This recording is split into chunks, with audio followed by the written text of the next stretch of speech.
Shots fired at Nye County deputies. The investigation still underway right now. That standoff in Pahrump leaving the community shaken tonight. We told you about it as breaking news tonight, and we know now that no deputies were hurt. Fox 6's Drew Andre telling us tonight investigators say it all started with a fight with a girlfriend.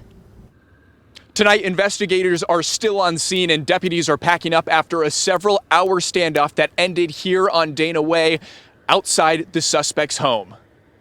Deputies crouched behind a patrol car as a man fired towards law enforcement. He was adamant that he was going to kill us during this encounter.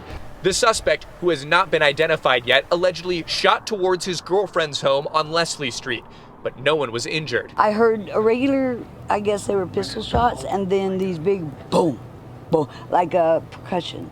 Pamela lives a few blocks away from where the first shots rang out. So I said, well, we were sitting out on the porch. I said, let's go on in the house because bullets travel.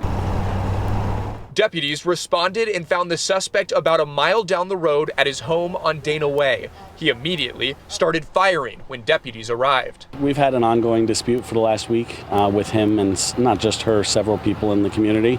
And so he's kind of just been very upset lately. Nye County SWAT team arrived on scene and negotiators spent a few hours trying to get the suspect to surrender. In this area, you can tell it's wide open, so we really don't have the advantage of a good cover spot to approach from, which is why ultimately our vehicles ended up getting hit during this encounter.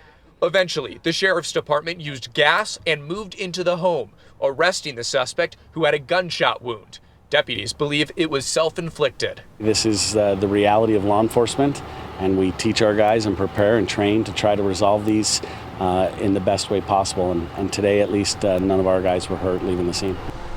The suspect is at Desert View Hospital, but we do not know his exact injuries. He'll be facing charges of assault with a deadly weapon on a peace officer and potentially attempted murder. Reporting in Pahrump, I'm Drew Andre, Fox 5 News, local, Las Vegas.